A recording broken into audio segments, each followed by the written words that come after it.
welcome back to the Modern Spirit podcast, a show dedicated to demonstrating the value of spiritual healing in modern healthcare. I'm Natasha Pentin, the co-host, alongside Dr. Joe Tafur. And this week, we explore a subject you've been eager to hear about, where quantum physics research meets psychedelics. Edward James and Joachim Keppler wrote a paper together in 2022 alongside other colleagues. It explored the world of DMT and Amazonian ayahuasca plant medicine, connecting the experiences people report with neuroscience, medicine, indigenous practices and beliefs, and even zero-point field ideas from quantum physics. And Dr. Joe Tafur offered insights for some of the sections too. But before we dive in, just a quick disclaimer. The content of this podcast is presented for informational purposes only. It is not a substitute for professional medical advice, diagnosis, or treatment. Listeners are strongly advised to consult with a licensed physician or other qualified healthcare provider for any health concerns or before making any changes to their medical care, including considering or using any substances mentioned herein. The experiences described are personal and may not be applicable or safe for everyone. Okay, so you're about to meet Edward James, who holds a Ph.D. in medicinal chemistry from Cardiff University, and he brings expertise across drug design, organic synthesis, chemical biology, and pharmacology. His research includes developing treatments for neurodegenerative diseases, mitochondrial DNA depletion syndrome, cancer, and bacterial infection. He has also conducted research into drug policy and psychedelic-assisted psychotherapies. He works as an independent Indigenous medicines researcher while working online teaching sciences, including students from top UK universities. Joachim Keppler studied physics at the Frederick Alexander University of Erlangen, where he specialized in quantum field theory and received his Ph.D. for contributions to theoretical particle physics. He then worked in research and development and held leading positions in data science and artificial intelligence fields. In 2012, he launched the DWIS Research Institute, devoted to the study of consciousness and uncovering its fundamental mechanism by blending physics and neuroscience. Joachim developed a field theoretical model of brain dynamics and aims to integrate consciousness into a unified worldview. So, welcome both of you. Thank you so much for being here. Yeah, we'd just love to hear firstly, what led you to where you are today? What has kind of inspired your interest? Yeah, that idea of like, okay, what kind of experience, what made you think that, hey, this is something we need to make sense of, you know? Yeah, so for me, it probably started when I was about 14. I know even younger, actually. When I was little, I was really interested in Alice in Wonderland. I always thought the story Alice in Wonderland was really amazing. And I really loved the Disney film, like from the 50s or the 60s or something. And I found it fascinating that she could go on this crazy journey and end up back where she started. And then when I was about 14, me and my friends, we ate some magic mushrooms in a forest. Yeah, I think I had probably a classic mystical experience. I wasn't really sure what to expect. But yeah, it was really amazing, unitive experience. I sort of cried with happiness, and I kind of perceived the world really differently, and it changed my outlook profoundly. And I felt this kind of unity with nature, and it definitely made me feel, more connected with the universe, and gave me a greater empathy for human beings.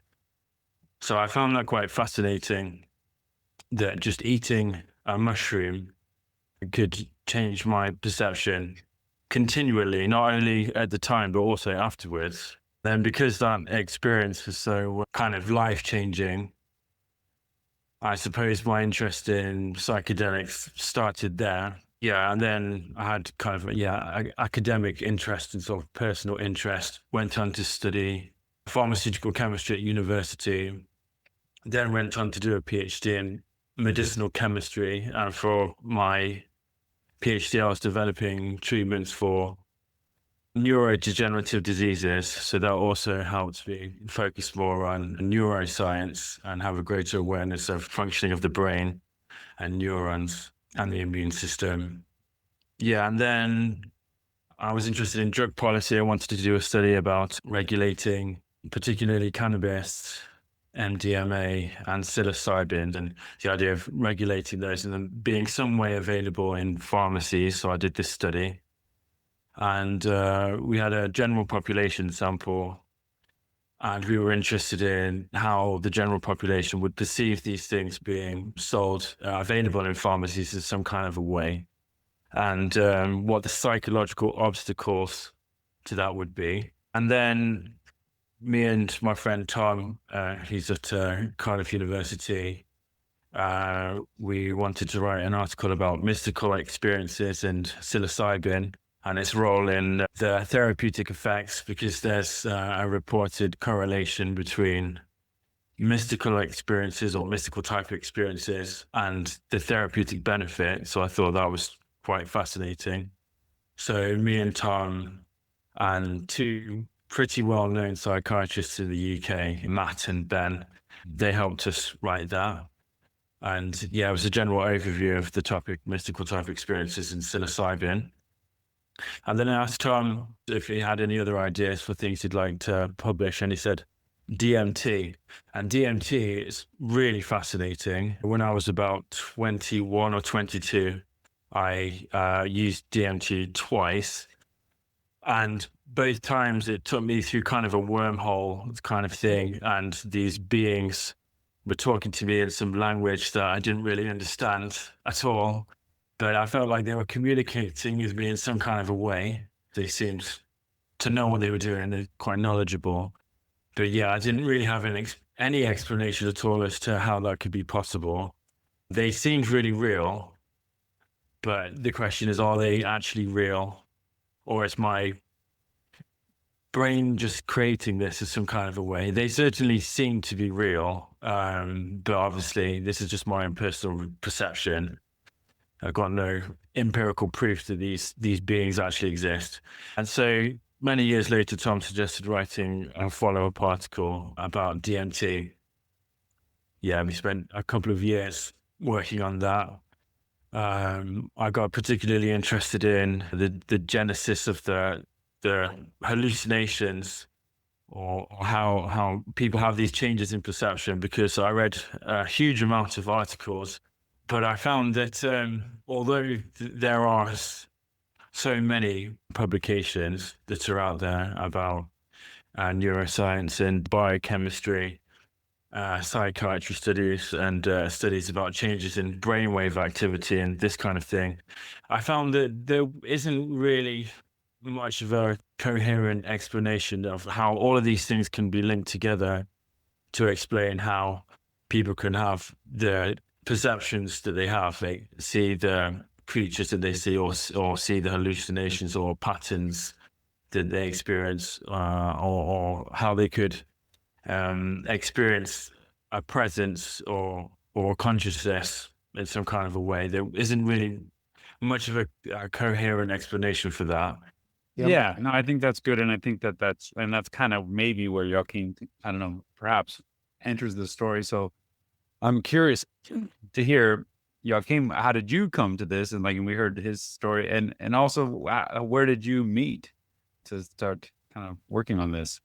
My background actually is in theoretical physics, and primarily with the aim of understanding fundamental principles of the universe.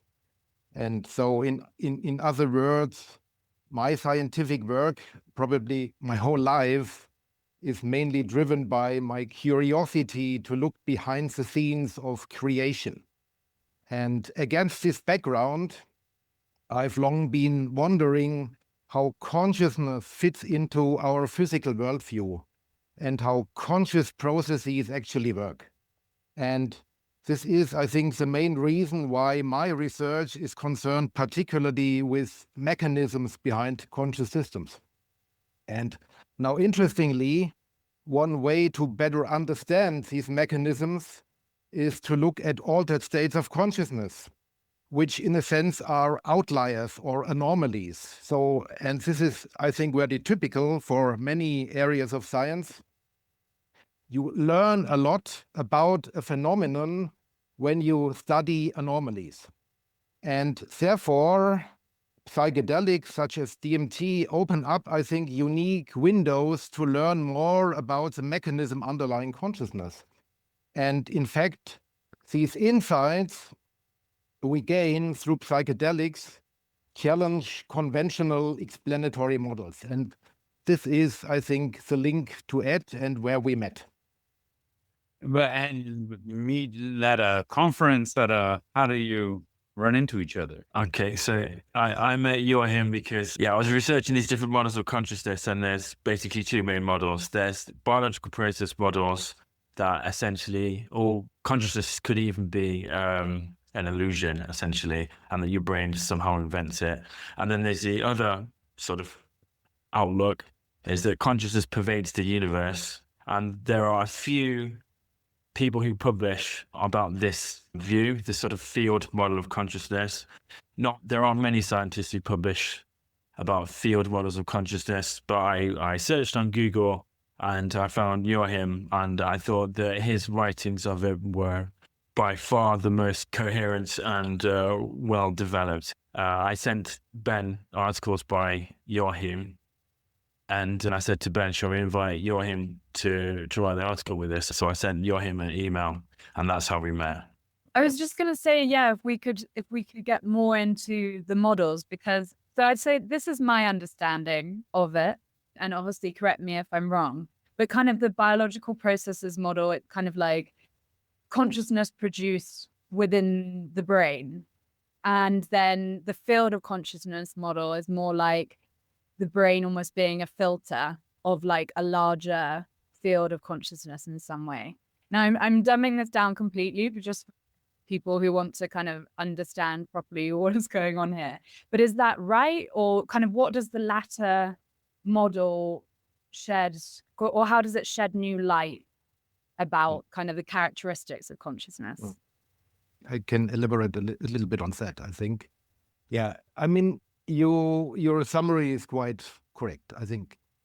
So on the one hand, we have this biological processes model.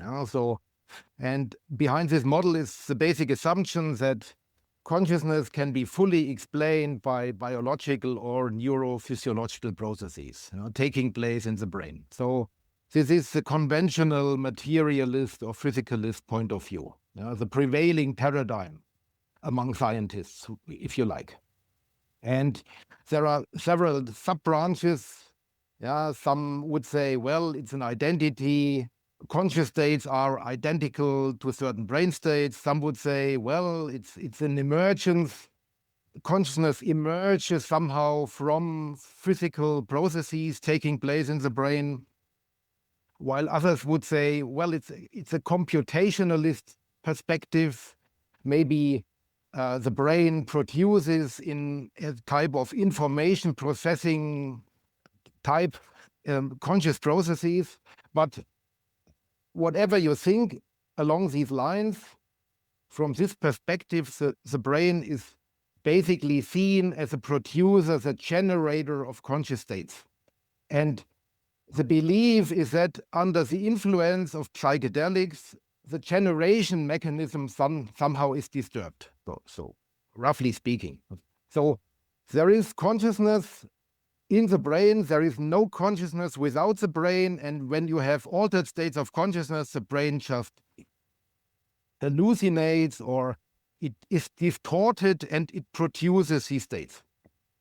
So this is the one model. The other model which I'm proposing is that this is not correct. Well, we need a paradigm shift, and this basically says, well, consciousness can best be explained by assuming that it's fundamental and that it's ubiquitous.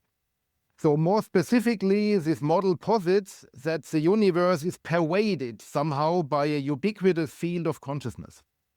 And now you need to reconcile this idea with physics. And this is a reason why such a field needs to correspond somehow with the laws of physics. And therefore, this model also needs to have physical properties. So And this is a well-established paradigm in philosophy, and it leads directly to a dual aspect view, namely that there is a ubiquitous field with an extrinsic physical manifestation that we can measure, but also an intrinsic phenomenal or conscious or sentient essence. And so you have this dual aspect view. And the postulate is that there is a ubiquitous entity in the universe, an all-pervasive field that carries these two aspects. Namely, it's physical, it can be perfectly physically, mathematically described, but at the same time, it's a psychophysical field, namely, it carries phenomenal aspects. Now, from this perspective, the brain does not produce consciousness as such. Rather, the brain is designed to couple to this omnipresent field, and this coupling leads to the formation of conscious states. That's the basic idea behind this paradigm. And I'm perfectly convinced after now several years of research and after I've been studying this very consistently and very deeply, I'm perfectly convinced that this leads to a much more plausible explanation of consciousness and of psychedelic states or altered states of consciousness. But now the big question, and that's, I think, the link to maybe the next discussion point, the big question, of course, is, well, this is a hypothesis. Is there any good candidate in the edifice of physics for such a field? Is this plausible? And how can we really find a candidate in the edifice of physics that carries phenomenology? And the answer is yes, and that's maybe the essence of my work. Yes, we can find one, a good candidate that is the carrier of consciousness. So I'll jump in here with the question. So that's when Ed invited me to be part of the paper way back when, I'm really happy to be contributed. But I was like, whoa, this is deep. We're going deep into the physics and even some mathematical references that I don't, I just don't have expertise. But this, I guess, is the 0-point field. So then, for the layman, for the person who's not as experienced with physics or, so the 0-point field, when we talk about the edifice, so what is it? So the 0-point field sounds like what we're talking about, but maybe we could just reestablish, the definition of the 0-point field. So this is this consciousness field. You'll tell us more. And then the question is, okay, so what can we say from physics, from mathematics? What's in the edifice? What is supporting the 0-point field that we can move forward? Yeah, now we are in the realm of quantum field theory. And that's basically quantum electrodynamics, the fundamental theory of the electromagnetic interaction. There are 4 fundamental interactions in the universe: gravity, the weak and strong interaction in the microcosm, and also the electromagnetic interaction, which dominates also biology. And the theory behind this interaction is quantum. The basic theory, our basic understanding, is expressed in terms of quantum electrodynamics. And one of the central findings of quantum electrodynamics is that the universe is actually pervaded by an omnipresent electromagnetic background field, which is actually called the 0-point field. And this field is a proven fact. It's not a fiction. It's a proven fact. You can measure that field with many effects. We have in atomic and molecular spectra, you can measure the presence of the field and the effects the field makes to certain energy levels and so on. So it's a proven fact that there is a ubiquitous field. And this means that we are not surrounded by a void, but rather by a ubiquitous ocean of activity that can be described mathematically and is well understood in the meantime. So you can just think of the field in terms of a mathematical expression that you write down in quantum electrodynamics, and this is a very well established way of treating this ubiquitous entity. And now you can, of course, study the interaction because you have a very well-defined description and a mathematical basis of the field. You can very well study scientifically the interaction of the field with matter, and in particularly the interaction of the field with the brain. And this is what I've been doing over the last few years, very systematically and in a very rigorous way. And the outcome of this work is very revealing because it demonstrates that the dynamical characteristics of the brain, particularly the dynamical characteristics of conscious processes that take place, the dynamical characteristics can be perfectly understood on the basis of the coupling of the brain to this field. And actually, this resonant interaction between certain parts of the brain, the neurotransmitter pool, and this field. So this is a driving force behind all the dynamical processes that take place in the brain.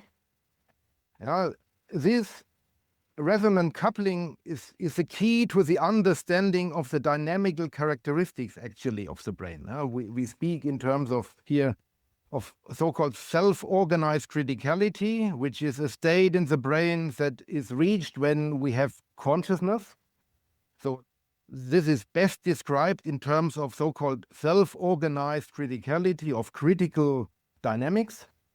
And critical dynamics can best be understood by describing the interaction of neurotransmitters with the zero-point field. And this is now the key to the understanding, namely, it's obviously the coupling of the brain to the field, the macroscopic quantum effects that take place in the brain that are the key behind conscious processes. And they give us, or they lead us to the suggestion that it's obviously the zero-point field that is the key to the understanding of consciousness. Because without this coupling, you would not measure the dynamical characteristics that are there when we are conscious. And so when you want to understand consciousness, when you want to understand conscious processes in the brain, you need to take into account the coupling of the brain to this field. So this is the key, the main, the essence of my work, basically, which is quite new. So this actually was mainly done after our paper in 2022, where this empirical evidence now condenses toward this description of the brain. And this is very interesting. So this, coupling with the field, and then there's this, there's an issue where there is, we know that in the first model of where the brain and the chemistry and everything is, we know that it's impacting, our coupling with the field, right? So we can say, I think that's something where we bridge. It's like, actually, there is, like we say in the shamanic or in the practice, it's like, yes, you can project into, let's say in the ayahuasca visions, just to kind of put something together. That yes, you can project into that space, and your imagination and your ego and all these things, influences your perception. So then there's a process of trying to refine, the perception to clarify. And that's like the discernment process of like, okay, no, I'm actually coupling more with the field in a more clear manner, the way, meditation and mindfulness similarly is trying to get past some of the complexes of the mind. And so then we just had on the podcast a little while ago, it was very interesting, a neurologist, very focused on neural networks. So in other words, in tracking this, like you said, the neurotransmitter flow through the brain, now the neural networks become a very interesting focus area because there's a three-dimensional physicality and it's an electromagnetic flow of energy. And so we see these, like this default mode network, for example, changing people's ability to access these other aspects of the field.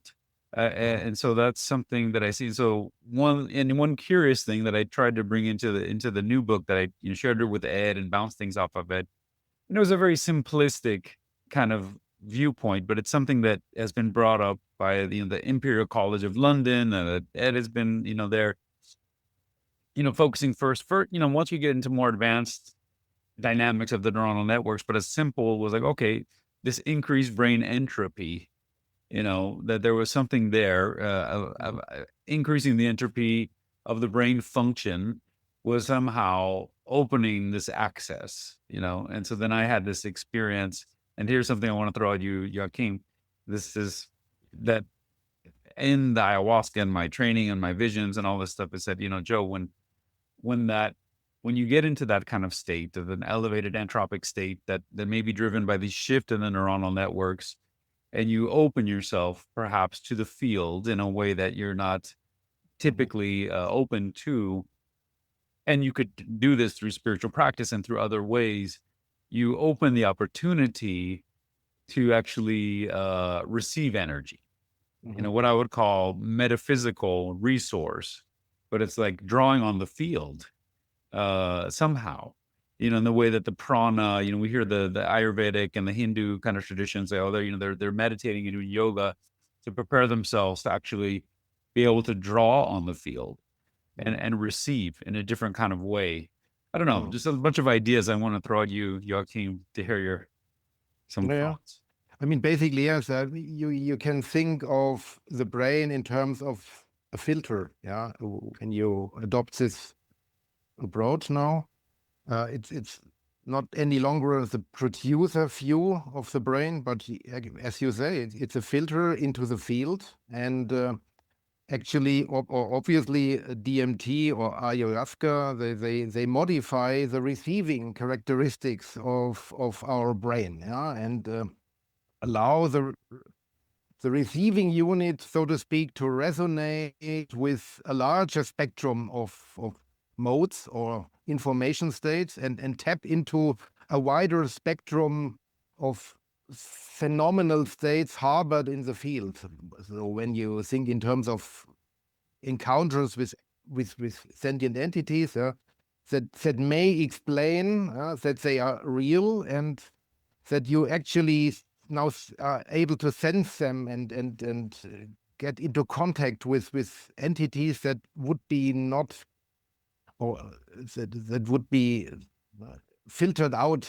You would not be in a mode to receive this information under normal conditions. So, and I think that's quite right to think of this connection to the field in terms of a filtering characteristics, a filter that opens up under psychedelic conditions. So you receive more, you have a broader view into the field, and that's what I would absolutely support with my understanding now behind the last things.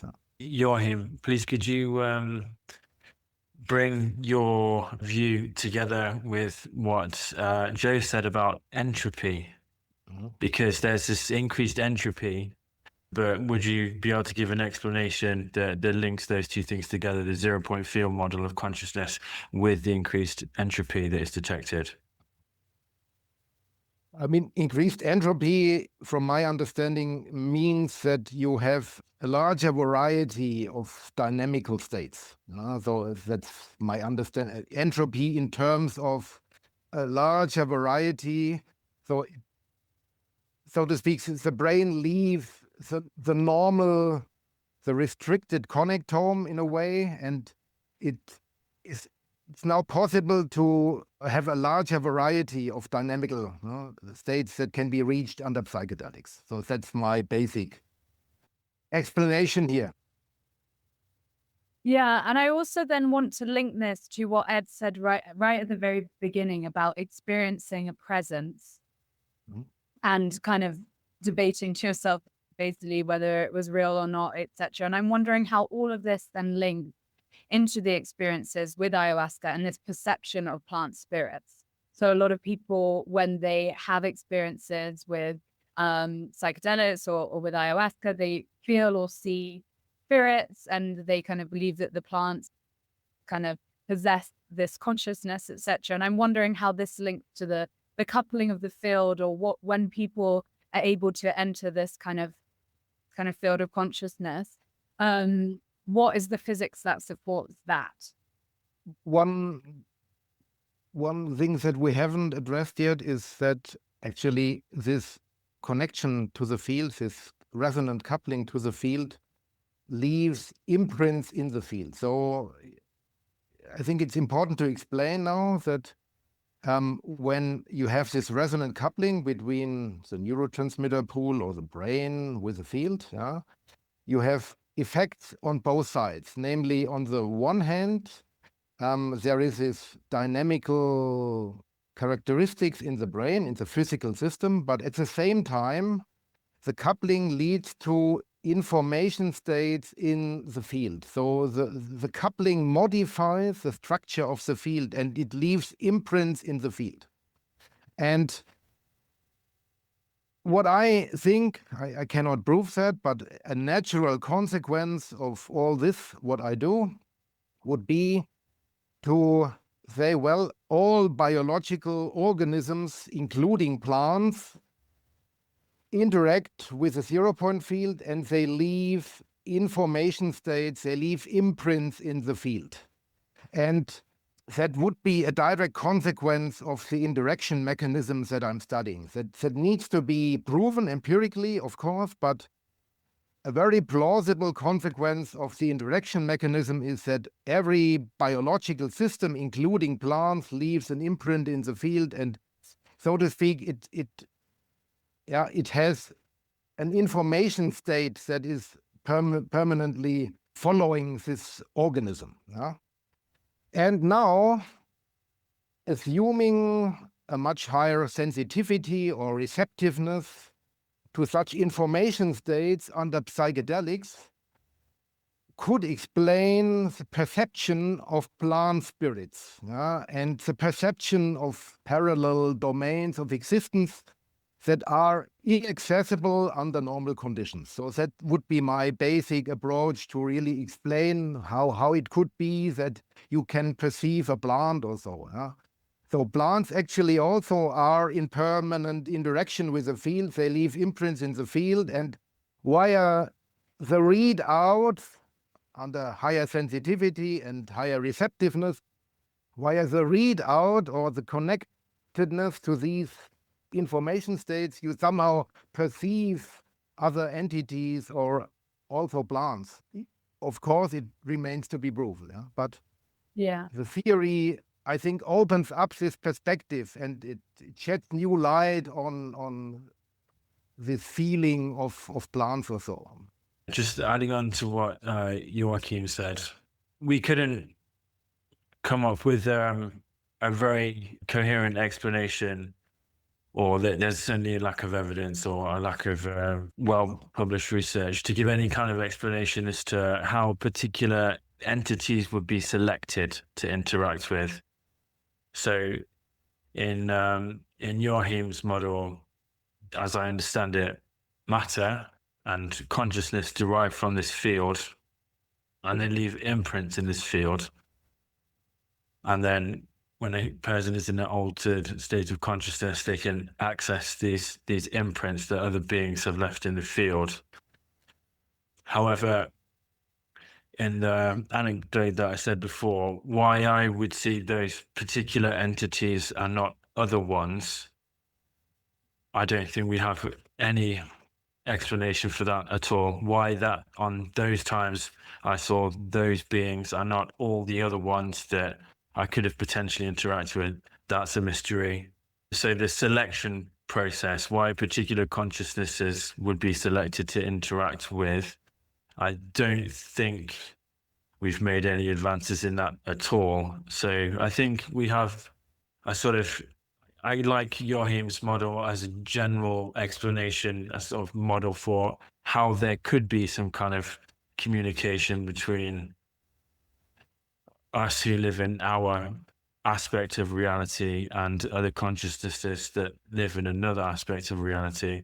Through this zero-point field and interaction, we have a kind of model for how they could perceive each other. But yeah, why particular beings would be perceived and not other particular beings.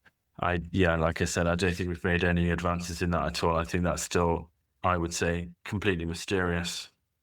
And so as we explore this, right, and the model and the theory, and so we have the physical basis and that we're working with, and as you even, I have the quote that I put in my book from your paper was about that at some point, we also need to deal with that. Okay, human consciousness is one of our greatest insights into understanding how this works, how these things relate.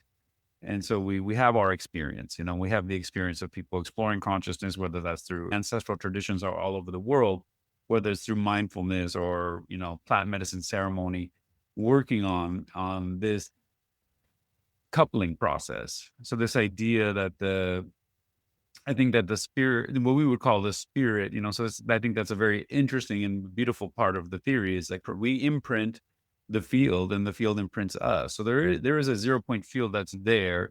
And then an interesting aspect is that it's alive, and we are alive in it.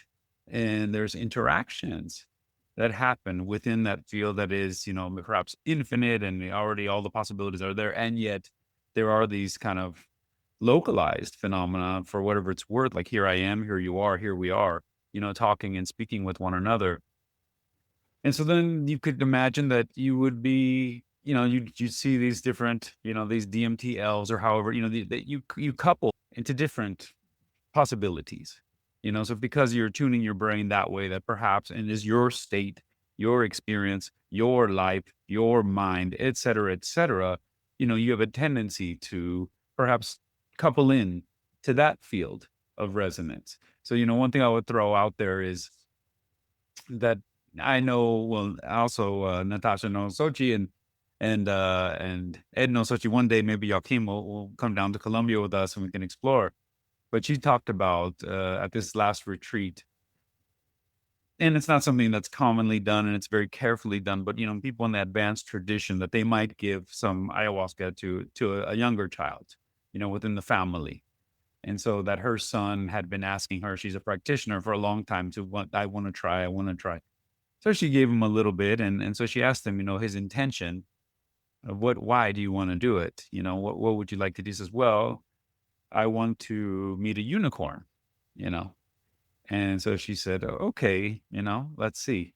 So then they had the experience, and afterwards she says, and now he's 18, and he said, he was so happy. What happened? I met the unicorn. And when you hear Sochi describe this experience, she says, people are always challenging, where are the unicorns real? Are they not real? Where is it? She says, no, the unicorn lives there. There is a corner of the 0 point field where the unicorn lives. That is the unicorn that we're talking about. That's the one that's getting everyone's attention. And so he opened himself to that, and he met the unicorn. That is the unicorn. That is the DMT elves or whatever they are. That's them.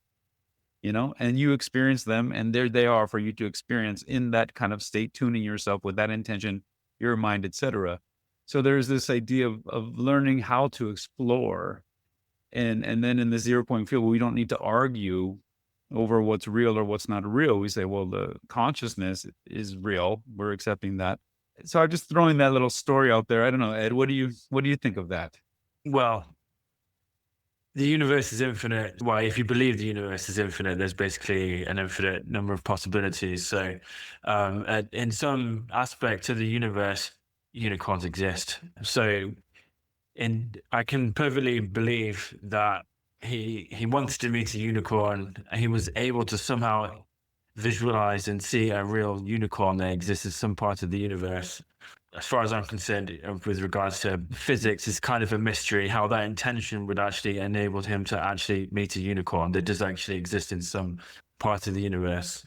But of course, lots of people would say that he just hallucinated it, that he just wanted to see it, so his brain just imagined it just like a dream, because most people don't think that dreams are real. So it's also good to be open to that perspective as well.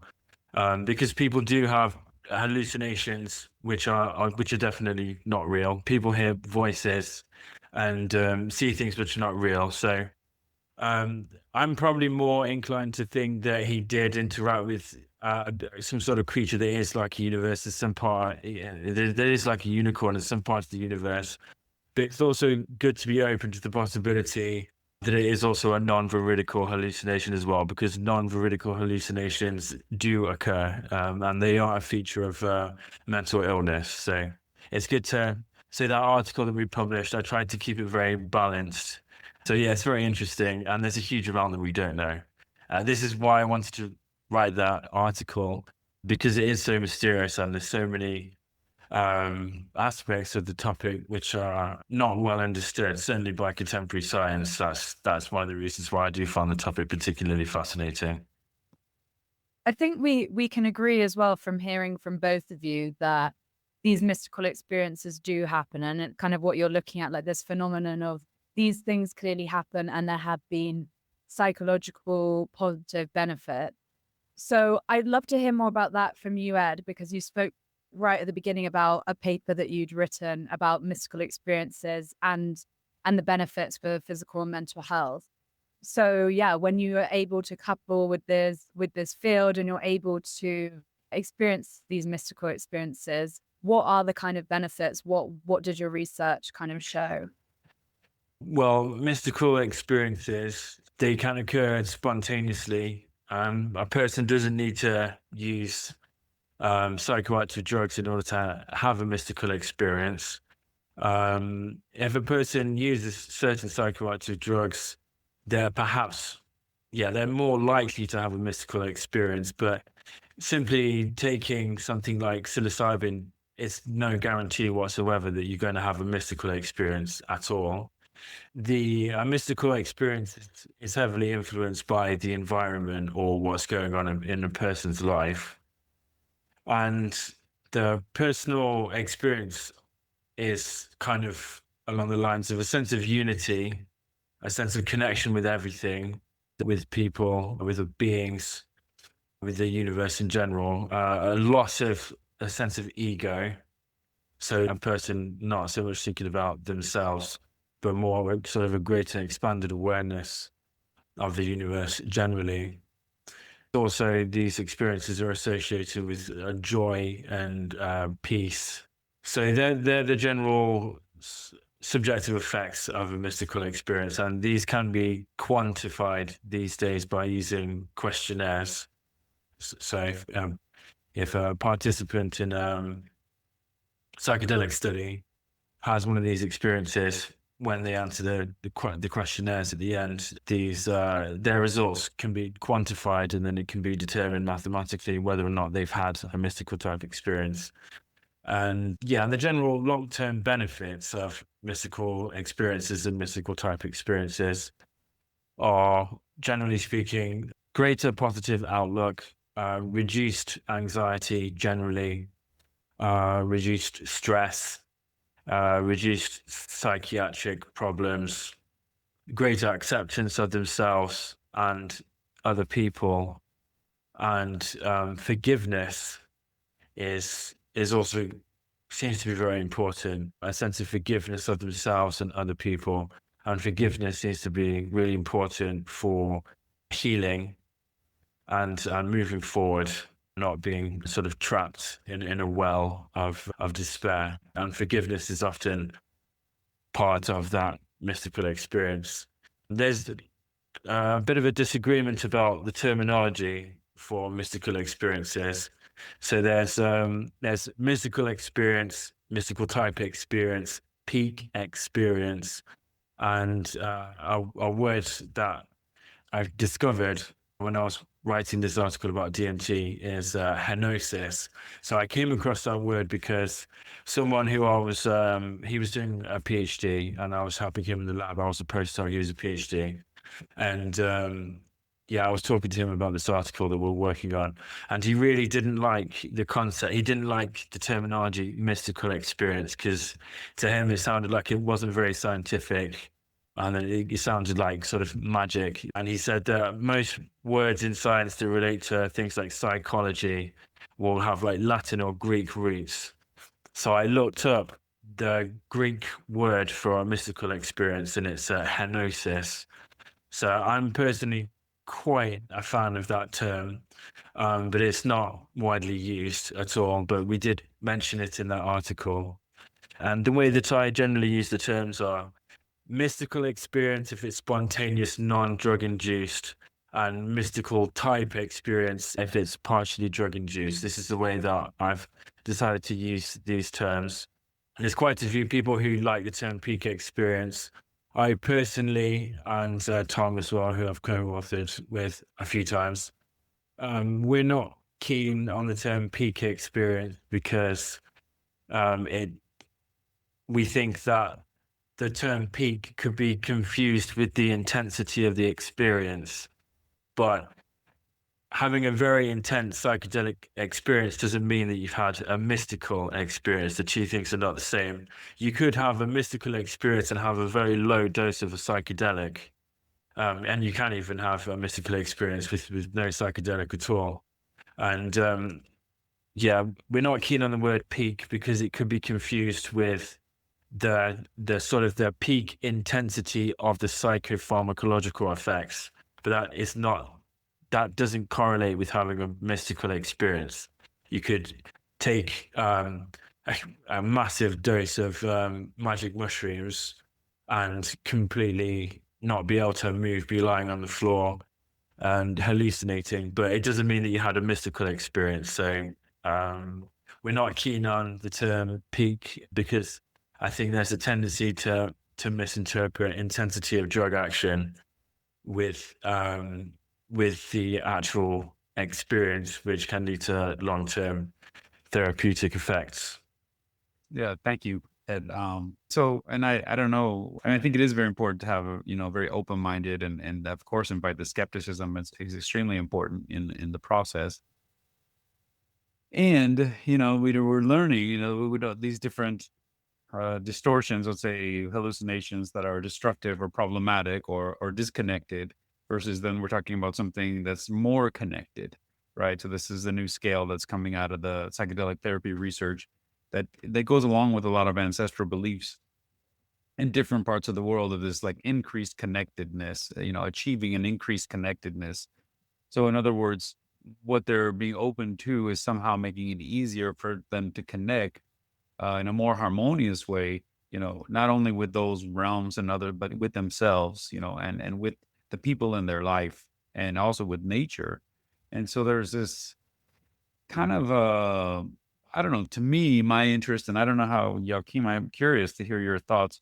One of my areas of interest is universal spirituality, that there's something, if we're talking about trying to understand the underpinnings of creation, this would be subject matter that many people, many cultures, and not maybe it's purely subjective, but that they would say, well, that's what we call sacred, And so then learning how to relate to the sacred or our relationship to the sacred is kind of what many cultures consider that's spirituality.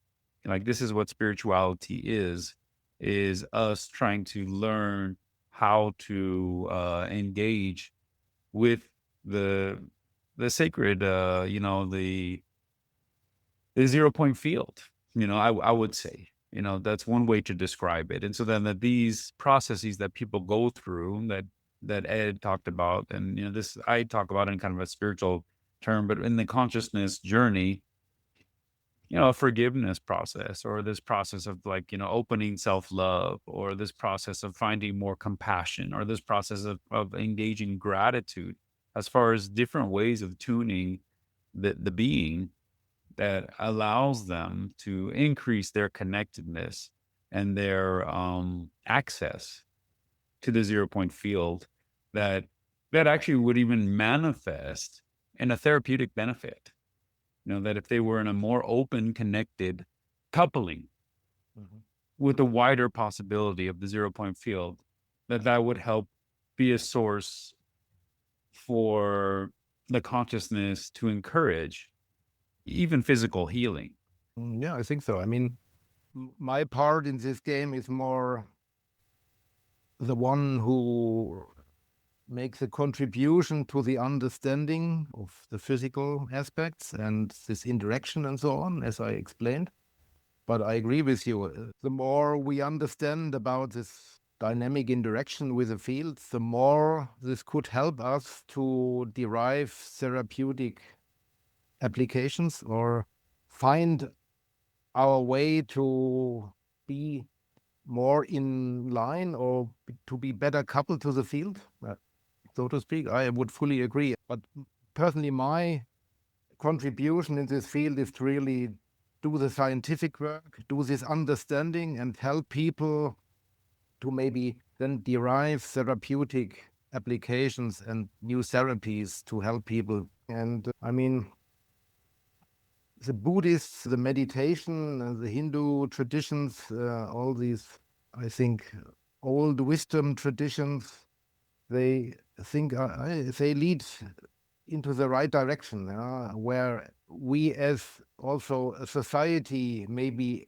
hopefully end up to find our way into this field. And I mean, our everyday life, I think, is much too rational. We are all the time, we are concerned with thoughts and we are thinking and we do not perceive the moment. And I think this science, this new direction will lead in this direction to really understand more about our own existence and our maybe our purpose in the universe.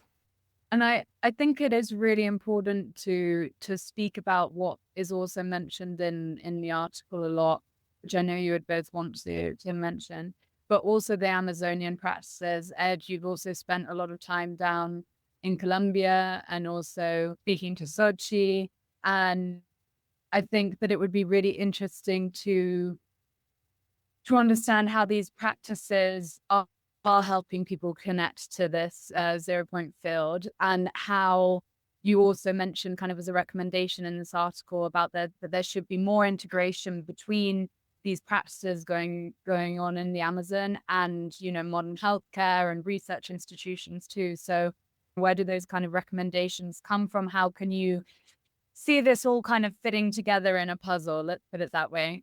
So the integration of Amazonian and what could be referred to as shamanic practices with contemporary modern medicine, it's an interesting puzzle because you're combining two schools of thought which seem superficially to be irreconcilable, but they don't have to be irreconcilable because there's no reason to think that the contemporary sort of way of thinking about health and psychology is completely right or completely wrong. And you don't have to think that the sort of shamanic view is completely right or completely wrong. Both of them are right in some degree, but neither of them are perfect.